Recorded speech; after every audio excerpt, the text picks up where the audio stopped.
കാഞ്ഞിരപ്പള്ളി രൂപതയുടെ കീഴിലുള്ള മാന്തറ എന്ന് പറയുന്ന തീർത്ഥാടന കേന്ദ്രത്തിൽ ഞങ്ങൾ എത്തിച്ചേർന്നിരിക്കുകയാണ്. ഒരു യാത്രാമധ്യയാണ് ഈ ഒരു ദേവാലയ സന്ദർശനം ഞങ്ങൾ നടത്തുന്നത്. ഒരു ഹോളി കമ്മ്യൂണിയനുമായി ബന്ധപ്പെട്ടാണ് ഈ ഒരു സ്ഥലത്തുകൂടെ യാത്ര ചെയ്യുന്ന അവസരത്തിൽ ഡ്രൈവറിൽ നിന്നാണ് ഞാൻ മനസ്സിലാക്കിയത് ഇങ്ങനെയൊരു മാന്തറ തീർത്ഥാടന കേന്ദ്രമുണ്ടെന്നും ഒത്തിരിയേറെ ആളുകൾ ഈ ഒരു തീർത്ഥാടന കേന്ദ്രത്തിലേക്ക് വരികയും പ്രാർത്ഥിക്കുകയും ഒക്കെ ചെയ്യുന്നതാണെന്നും ഒത്തിരിയേറെ അത്ഭുതങ്ങൾക്ക് ഈ ഒരു സ്ഥലം സാക്ഷ്യം വഹിച്ചിട്ടുണ്ട് എന്നുള്ള കാര്യങ്ങളൊക്കെ മനസ്സിലാക്കിയാണ് ഈ ഒരു ദേവാലയ സന്ദർശനം ഞാൻ നടത്തുന്നത്.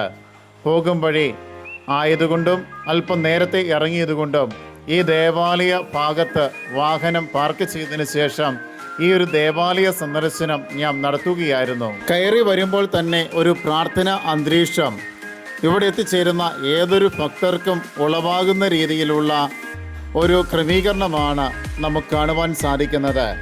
കയറി വരുമ്പം തന്നെ ഇപ്രകാരമുള്ള ചുവർ ചിത്രങ്ങളും രൂപങ്ങളും ഒക്കെ പ്രാർത്ഥനാപൂർവം ഒരു ദേവാലയ പ്രവേശനം നമുക്ക് സാധ്യതമാവുകയാണ്. ദേവാലയത്തിലേക്ക് പ്രവേശിക്കുമ്പോൾ ഇപ്രകാരമാണ് ദേവാലയം കാണപ്പെടുന്നത്. പിന്നീട് ഇവിടെയുള്ള റെക്ടറിൽ നിന്നാണ് ഈ ഒരു ദേവാലയത്തിന് ഒത്തിരിയേറെ സവിശേഷതയുണ്ട് എന്നുള്ള കാര്യം ഞാൻ മനസ്സിലാക്കിയത്. ഈ ഒരു ദേവാലയ സന്ദർശനം ഏറ്റവും കൂടുതൽ അനുഗ്രഹപ്രദമാക്കിയത് ഇവിടെയുള്ള ഈ ഒരു തീർത്ഥാടന കേന്ദ്രത്തിൻ്റെ റെക്ടറിൻ്റെ സാന്നിധ്യമാണ്. ഒരേ ഒരു വൈദികൻ മാത്രമാണ് ഈ ഒരു തീർത്ഥാടന കേന്ദ്രത്തിലുള്ളത്. പാലാ രൂപതയിലാണെങ്കിൽ ചിലപ്പോൾ ഇവിടെ 8ഉം 10ഉം വൈദികരുടെ സാന്നിധ്യം കാണുവാൻ സാധ്യതയുണ്ടായിരുന്നു. എന്നാൽ കാഞ്ഞിരപ്പള്ളി രൂപതയുടെ കീഴിൽ വൈദികരുടെ എണ്ണം കുറവായതുകൊണ്ടും ഒപ്പം ഒരു വൈദികൻ്റെ നേതൃത്വത്തിൽ മാത്രം ഈ ഒരു തീർത്ഥാടന കേന്ദ്രത്തിലെ എല്ലാ ക്രമീകരണങ്ങളും നടത്തുവാൻ സാധിക്കും എന്ന ഉറപ്പ് ബിഷപ്പിനുള്ളതുകൊണ്ടുമൊക്കെ ആയിരിക്കാം ഇവിടെ ഒരു വൈദികനെ മാത്രമാണ് കാണുവാൻ സാധിച്ചത്. അതും 20 വർഷമായിട്ട് ഈ ഒരു വൈദികൻ തന്നെയാണ് ഈ ഒരു ദേവാലയത്തിൻ്റെ റെക്ടറായിട്ട് നിലകൊള്ളുന്നത്. അത് എന്നെ ഏറെ അതിശയിപ്പിക്കുകയുണ്ടായി. മറ്റു ഏതൊരു രൂപതയാണെങ്കിൽ പോലും 5 വർഷത്തിനുള്ളിൽ അല്ലെങ്കിൽ മാക്സിമം 10 വർഷത്തിനുള്ളിൽ ആ ഒരു വ്യക്തിയെ മറ്റൊരു ഇടവകയിലേക്ക് സ്ഥലം മാറ്റം കൊടുത്തേനെ. പക്ഷേ എന്തുകൊണ്ടോ കാഞ്ഞിരപ്പള്ളി രൂപതയിലെ ഈ ഒരു കാര്യത്തിൽ മാത്രം വ്യത്യസ്തത കണ്ടത് എന്നെ ഏറെ അത്ഭുതപ്പെടുത്തുകയുണ്ടായി. ഈ ഒരു ദേവാലയത്തിലെ റെക്ടറുമായിട്ടുള്ള ഒരു കൂടിക്കാഴ്ചയാണ് ഈ ദേവാലയത്തിൻ്റെ അൾത്താരവിരി തുറന്ന് കാണിക്കുവാനായിട്ട് കാരണമായത്. അതുകൊണ്ട് അതും കൂടി എൻ്റെ വീഡിയോയിൽ ഞാൻ പകർത്തുകയാണ് ചെയ്തത്. റെക്ടറിൽ നിന്നാണ് ഈ ദേവാലയത്തിൻ്റെ പ്രത്യേകതകൾ ഞാൻ മനസ്സിലാക്കിയത്.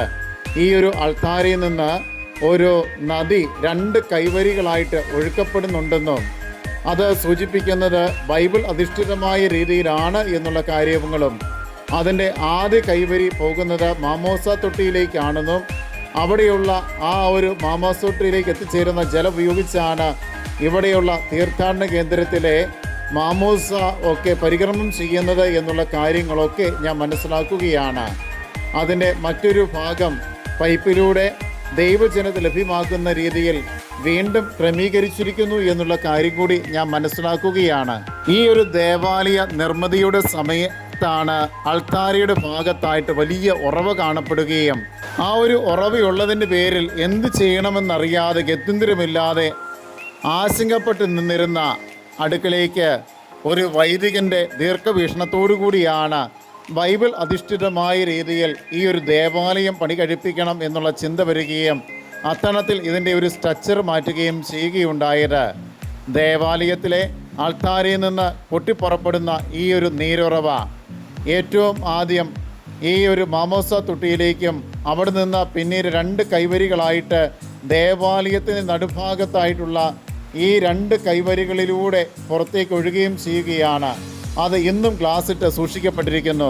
ഇവിടെ എത്തിച്ചേരുന്ന ഏതൊരു ഭക്തർക്കും നേർക്കാഴ്ച പോലെ കാണുവാൻ പറ്റുന്ന രീതിയിലാണ് ആ നദിയുടെ തായ്വരികൾ 2 ഭാഗങ്ങളായിട്ട് പോകുന്നത് എന്നുള്ള കാര്യം കൂടി ശ്രദ്ധയപ്പെടുത്തുവാൻ ഞാൻ ആഗ്രഹിക്കുകയാണ്. ഒരു തായ്വരി കുമ്പസാരക്കൂടിലേക്ക് എത്തിച്ചേർന്നിട്ടാണ് മറ്റ് സ്ഥലങ്ങളിലേക്ക് അത് പോകുന്നത്.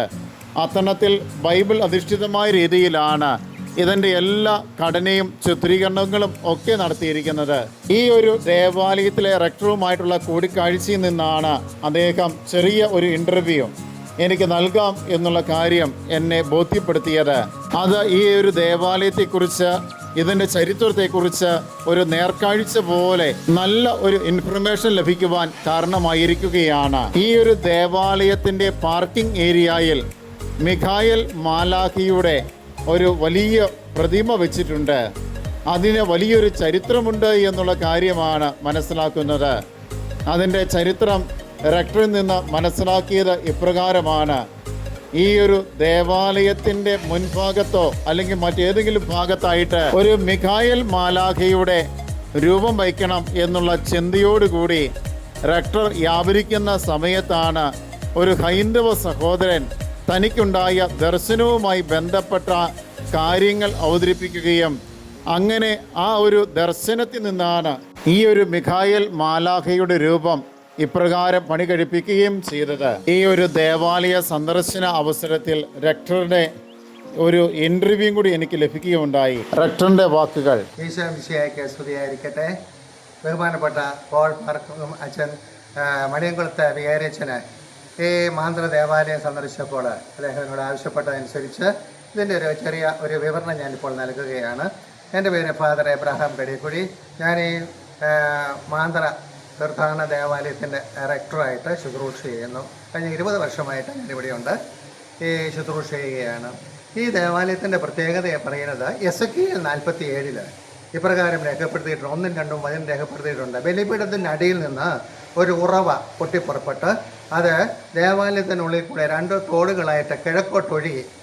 അതുപ്രകാരം പൂർത്തീകരിച്ച ലോകത്തിലെ ഏക ദേവാലയമാണ് ഈ മാന്ത്രയിലുള്ള പൊൻകുന്നത്തിന് സമീപമുള്ള, കോട്ടയം ഡിസ്ട്രിക്റ്റിൽ പൊൻകുന്നത്തിന് സമീപമുള്ള മാന്ത്ര തീർത്ഥാടന ദേവാലയം. വിശുദ്ധ ഗ്രന്ഥത്തിൽ വീണ്ടും 2 ഭാഗത്തും ഈ ഉറവയെക്കുറിച്ച് രേഖപ്പെടുത്തിയിട്ടുണ്ട്. ഒന്ന് ജോയേൽ 3:18 ഇപ്രകാരം ദേവാലയത്തിൽ നിന്ന് ഒരു ഉറവ പൊട്ടിപ്പുറന്നെക്കുറിച്ച് രേഖപ്പെടുത്തിയിട്ടുണ്ട്.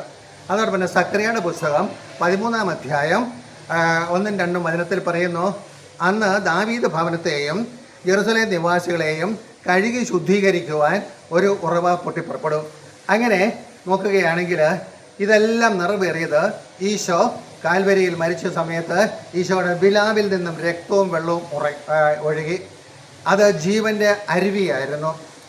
ഏതാണ്ട് അതിനോട് സാദൃശ്യമായിട്ട് ഇതാ ഒരു ദേവാലയം, എസെക്കിയേൽ 47 പ്രകാരം ദേവാലയം ഇവിടെ പൂർത്തീകരിക്കപ്പെട്ടിരിക്കുകയാണ്.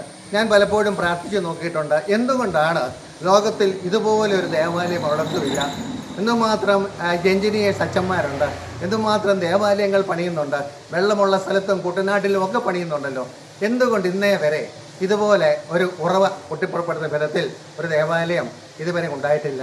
ഇത് ദൈവത്തിൻ്റെ ഒരു പ്രത്യേക പദ്ധതിയായിട്ടാണ് ഞാൻ കരുതുന്നത്. കാരണം ഇവിടെ എല്ലാ മാസവും മരിയൻ ധ്യാനം നടക്കും. മരിയൻ ധ്യാനം എന്ന് പറയുന്നത് ദിവ്യകാരുണ്യ ധ്യാനമാണ്. ഇന്ന് പരിശുദ്ധ കുർബാന വിവാദ വിഷയമായ സാഹചര്യത്തിൽ അവൻ്റെ ശരീരരക്തങ്ങൾ പൊതുവേദിയിൽ പ്രദർശന വസ്തുവായി തീരുന്ന ഒരു സാഹചര്യത്തിൽ വലിയൊരു സന്ദേശമാണ് ഈ ദേവാലയവും ഇവിടുത്തെ അത്ഭുത ഉറവയും നൽകുന്നത്. എന്താണ് ആ സന്ദേശം? എല്ലാ ബലിപീഠത്തിൽ നിന്നും കൃപയുടെ നീർച്ചാൽ ഒഴുകുന്നു എന്ന്. ബലിപീഠം നിസാരമല്ല, പരിശുദ്ധ കുർബാന നിസാരമല്ല. എല്ലാ ബലിപീഠത്തിൽ നിന്നും കൃപയുടെ നീർച്ചാൽ ഒഴുകുന്നു എന്നുള്ള സന്ദേശം ഇവിടെ വരുന്ന ജനത്തിന് കൊടുക്കുന്നതിന് വേണ്ടി, ഇവിടെ ധ്യാനത്തിന് വരുന്ന മക്കൾക്ക് കൊടുക്കുന്നതിന് വേണ്ടി കർത്താവ് പ്രത്യേകം തിരഞ്ഞെടുത്ത ഒരു സ്ഥലം തന്നെയായിട്ടാണ് ഞാൻ കരുതുന്നത്. അനേകം മക്കൾക്ക് പരിശുദ്ധ കുർബാനയോടുള്ള വലിയ വിശ്വാസവും ബോധ്യവും ഇവിടുത്തെ ധ്യാനത്തിലൂടെ ലഭിക്കുന്നത് ഞാൻ കണ്ടിട്ടുണ്ട്. രണ്ടാമതായിട്ട് എനിക്ക് എടുത്തു പറയാനായിട്ടുള്ളത് അലർജി, ഫുഡ് അലർജി. ഇത് ഒരിക്കലും ഹീൽ ചെയ്യുക, വൈദ്യശാസ്ത്രത്തിൽ അത് കംപ്ലീറ്റ് ഹീലിംഗ് ഇല്ല. അലർജി ആയിട്ട് ചെന്ന് കഴിഞ്ഞാൽ ഡോക്ടേഴ്സ് ചെയ്യുന്നത് അതിൻ്റെ ഇഞ്ചക്ഷൻ കൊടുക്കും, അതിനുശേഷം മേലാൽ ഈ ഫുഡ് കഴിക്കില്ലെന്നുള്ള ശക്തമായ കർശനമായ നിർദ്ദേശം കൊടുക്കുക. എന്നാൽ ഇവിടെ ധ്യാനത്തിൽ വെച്ച് ദിവ്യകാരുണ്യ അത്ഭുതങ്ങളെക്കുറിച്ച് നമ്മൾ പറഞ്ഞുകൊണ്ടിരിക്കുമ്പോൾ തന്നെ അലർജി ഹീൽ ചെയ്യും. മാത്രമല്ല ആ അലർജി ഫുഡ് എന്താണോ അത് അപ്പോൾ തന്നെ അവർക്ക് കൊടുത്ത് ജനത്തിൻ്റെ മധ്യേ വെച്ച് ആ ഹീലിംഗ്, ആ സൗഖ്യം ഞങ്ങൾ സ്ഥിരീകരിക്കുകയും ചെയ്യും. ഇത് ദിവ്യകാരുണ്യത്തിലേക്ക്, പരിശുദ്ധ കുർബാനയിലേക്ക് അനേകർക്ക് വിശ്വാസം ഉണ്ടാകുന്നതിന് വേണ്ടിയിട്ട് ഉപകരിക്കുന്നത് കണ്ടിട്ടുണ്ട്. ദൈവത്തിൻ്റെ പ്രത്യേക പരിപാലനയിൽ ഈ കാലഘട്ടത്തിൻ്റെ അടയാളമായി കർത്താവ് തിരഞ്ഞെടുത്ത ഈ പുണ്യസ്ഥലം തന്നെയാണ്, യാതൊരു സംശയവുമില്ല. Praise the Lord.